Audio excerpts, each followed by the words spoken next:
दोस्तों अगर मैं हमारे इंडियन गवर्नमेंट के स्ट्रक्चर की बात करूं तो हमें पता है कि सबसे पहले हमारे पास एक सेंट्रल लेवल पे एक गवर्नमेंट होती है जिसे हम सेंट्रल गवर्नमेंट बोलते हैं। सेंट्रल गवर्नमेंट के बाद हमारे पास एक स्टेट गवर्नमेंट्स होती हैं। बट जो हमने नोटिस किया, हमने देखा कि डेमोक्रेसी में सिर्फ इतना ही काफ़ी नहीं है कि हमारे पास एक इलेक्टेड गवर्नमेंट हो सेंट्रल लेवल पे और इलेक्टेड गवर्नमेंट हो स्टेट लेवल पे।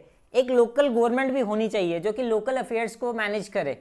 इसलिए हम लोकल गवर्नमेंट का जो ये कंसेप्ट लेके आए। अब लोकल गवर्नमेंट की अगर मैं बात करूं तो लोकल गवर्नमेंट में हमारे पास दो तरह की लोकल गवर्नमेंट आती है। एक हमारी आती है अर्बन लोकल गवर्नमेंट और एक हमारी आती है rural local government. Urban local government concept जो था, this was introduced by 74th amendment act 1992 and this concept was introduced by 73rd amendment act 1992। इसमें हमारी पंचायत आती हैं या हमारा पंचायती राज जो आता है, और इसमें हमारी क्या आती हैं, म्युनिसिपैलिटीज आती हैं, यानी कि हमारी सिटीज। तो इस वीडियो में हम आपको डिस्कस करेंगे सबसे पहले कि हमारी लोकल गवर्नमेंट जो है वो क्या होती है, लोकल गवर्नमेंट की नीड क्या है, क्यों लोकल गवर्नमेंट हमें चाहिए, लोकल गवर्नमेंट की टाइप्स कितनी तरह की होती हैं, और फाइनली हम इस वीडियो में डिस्कस करेंगे कि हमारी रूरल लोकल गवर्नमेंट जो है वो बेसिकली है क्या है। So hi guys, welcome to this YouTube channel. Now let us first of all see what exactly is local self government. Local government, और जिसको मैं लोकल सेल्फ गवर्नमेंट बोलता हूं, इसका मतलब क्या है। अगर मैं इसके बारे में बताऊं आपको तो ऐसी लोकल बॉडीज जो कि आपके लोकल लोगों द्वारा इलेक्ट की जाती है और जो कि आपके लोकल अफेयर्स को मैनेज करती है, that is called as local self government. Such local bodies which are elected by the local people and who manage the local affairs, that is called as your local self government. आपके local affairs, जैसे कहीं पे किसी पंचायत की मैं बात करूं तो कहीं पंचायत पे खंबे की ज़रूरत है, कहीं पे तालाब की ज़रूरत है, कहीं पे प्लेग्राउंड की ज़रूरत है, कहीं पे विलेज रोड्स की ज़रूरत है, कहीं पे कोई लड़ाई झगड़ा हो जाता है, कोई कन्फ्लिक्ट रेजोल्यूशन है, उस वहाँ पे रिजॉल्व करने की ज़रूरत है। तो आपके जितने भी लोकल अफेयर्स हैं, उन लोकल अफेयर्स को जो मैनेज करेगा, और वो बॉडीज़ जो कि आपके वहाँ के जो लोकल पीपल होंगे वही उसी को इलेक्ट करेंगे, और वो गवर्नमेंट क्या बॉडीज़ क्या करेंगे, आगे वहाँ की लोकल अफेयर्स जो हैं उनको मैनेज करेंगे। तो such bodies they are called as local self government. Okay, clear है। तो लोकल गवर्नमेंट की मैं बात करूं तो लोकल गवर्नमेंट जो होती है ये ऐसी गवर्नमेंट है जिसमें हमारी day to day life problems के साथ जिसे पता होता है हमारी day to day life problems क्या है। अगर मैं डेमोक्रेटिक डिसीजन मेकिंग की बात करूं तो लोकल नॉलेज जो है ये that is very important, and local interest जो है that is also very important. For example के तौर पे अगर मैं बात करूं तो हमारी कंट्री की बात करूं तो हमारी कंट्री के अंदर हमारी फर्दर आगे फिर स्टेट्स आती हैं, स्टेट के आगे प्रोविंसेस आती हैं, प्रोविंसेस के आगे डिस्ट्रिक्ट आती है, डिस्ट्रिक्ट के आगे फर्दर पंचायत आती हैं जिसमें हमारे छोटे छोटे गाँव आते हैं। अब किस गांव में किस चीज़ की ज़रूरत है, कहाँ पे वेल की ज़रूरत है, कहाँ पे खंबे की ज़रूरत है, कहाँ पे प्लेग्राउंड की ज़रूरत है, कहाँ पे रोड बनाने की ज़रूरत है, कहाँ पे प्लांटेशन करने की ज़रूरत है, कहाँ पे वाटर टैंक्स को रेनोवेट करने की ज़रूरत है। अब इस चीज़ के लिए कहाँ पे क्या चीज़ की ज़रूरत है, इसके लिए लोकल नॉलेज जो है जिनके पास होगा वही इसमें जो है इफेक्टिव एक डिसीजन ले सकते हैं। इसलिए लोकल गवर्नमेंट जो है उसकी एक बहुत जो है हमारी नीड है। अगर मैं father of local self government की बात करूं तो हिस्ट्री में आपने सबने सुना होगा कि father of local self government किसको बोलते हैं, दैट इज लॉर्ड रिपन जो है, he is called as father of local self government. Important question from history point of view. After then I talk about कि लोकल गवर्नमेंट जो है ये important क्यों है, लोकल गवर्नमेंट की क्या फ़ायदे हैं, what is the importance, what is the need of this. Local government का सबसे बड़ा फ़ायदा ये है that it is very near to the people and it is very convenient for the people to approach the local government. For example के तौर पे अगर मैं बात करूं तो एक गांव का एक बंदा, एक लोकल बंदा, ठीक है, जो बेचारा गरीब है, जो जिसके पास ज़्यादा रिसोर्सेज नहीं हैं, तो अगर उसको कोई प्रॉब्लम आ जाती है, ठीक है, तो क्या वो सेंटर में जाएगा, क्या वो दिल्ली में जाएगा अपनी प्रॉब्लम्स रिजॉल्व करने के लिए, क्या क्या हमारे लिए इतना पॉसिबल है इतना इजीली कि हम जहाँ डायरेक्ट जाके गवर्नर साहब से मिलेंगे, एक लोकल बंदा जो है, यहाँ लोकल बंदा जो है डायरेक्टली वो सेंटर में जाएगा और वहाँ जाके अपनी प्रॉब्लम रिजॉल्व करेगा, प्रेसिडेंट के पास जाएगा या प्राइम मिनिस्टर के पास जाएगा या लेफ्टिनेंट गवर्नर के पास जाएगा या चीफ मिनिस्टर के पास जाएगा? क्या ये प्रैक्टिकली पॉसिबल है? It is very difficult. ठीक है, एक तो this process is time consuming, but अगर दूसरी तरफ मैं बात करूं तो मेरे गांव का, मेरे मोहल्ले का जो मेरा सरपंच है, जो मेरा पंच है, जो कि जिसे मैं इलेक्टेड गवर्नमेंट बोलता हूं, तो क्या कहते हैं, हमारे लिए अगर हमें कोई भी परेशानी आती है हम डायरेक्टली उसके पास जा सकते हैं। हम उन्हें बोल सकते हैं कि सरपंच साहब this is my problem, you please resolve this within few time, within a matter of few minutes और few hours they will solve your problem. तो एक तो लोगों के पास जो है बड़ा इजी है लोगों के लिए टू अप्रोच करना लोकल गवर्नमेंट को। मेरे मोहल्ले का जो सरपंच है, जो मेरा पंच है, तो उनको अप्रोच करना दैट इज़ वेरी इजी।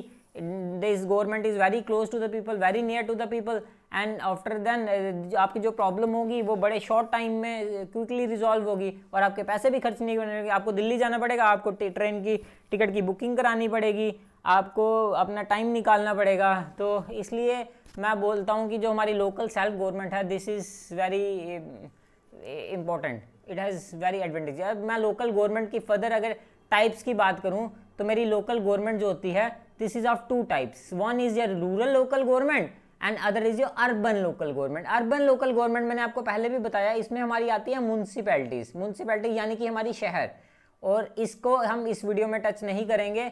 हम बात करेंगे सिर्फ रूरल लोकल गवर्नमेंट की। रूरल लोकल गवर्नमेंट में हमारे पास आती हैं हमारी पंचायत्स, हमारा पंचायती राज सिस्टम। और ये कब इंट्रोड्यूस किया गया था मैं फिर से आपको बता दूं, this concept was constitutional recognition दी थी थ्रू 73rd अमेंडमेंट एक्ट 1992।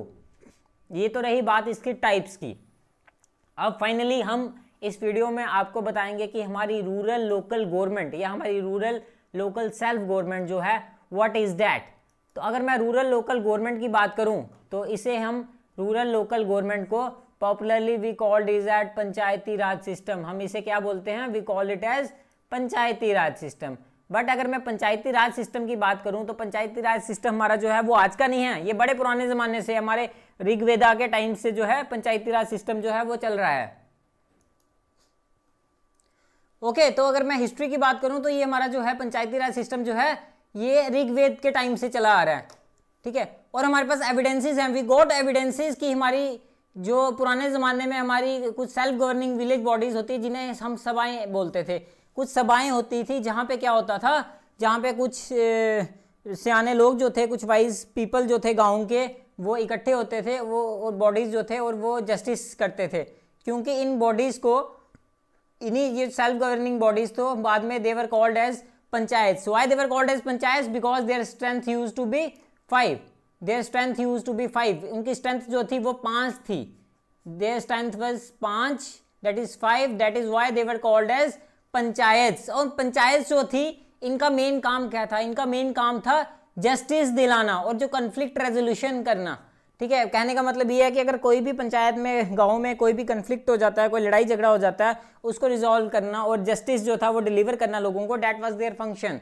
अब अगर मैं बात करूं पंचायत की तो महात्मा गांधी जी के टाइम पे, महात्मा गांधी जी ने during India freedom movement, Mahatma Gandhi ji ने स्ट्रांगली बात की थी डिसेंट्रलाइजेशन ऑफ पावर्स की। डिसेंट्रलाइजेशन मतलब उन्होंने बोला कि जो हमारी पावर है वो उसको डिसेंट्रलाइज करो, उसको एक टॉप लेवल तक मत रखो, उसको lower rungs of political order हैं, जो लोअर लेवल पे उस पावर को जो है लोकल लोगों के हाथ में जो है वो दो।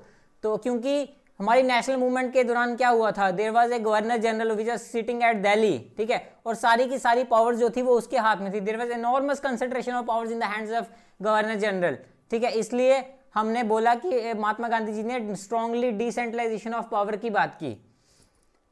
बट अगर मैं बात करूं हमारी लोकल गवर्नमेंट की, तो हमारी लोकल गवर्नमेंट का जो सब्जेक्ट था, it did not receive adequate importance in the constitution. Constitution में इसे कभी भी एक खास दर्जा नहीं दिया गया। क्यों? Because of 2 reason. पहला रीजन जो था वो ये था कि एक टर्मोइल जो क्रिएट हुआ था ड्यू टू पार्टीशन।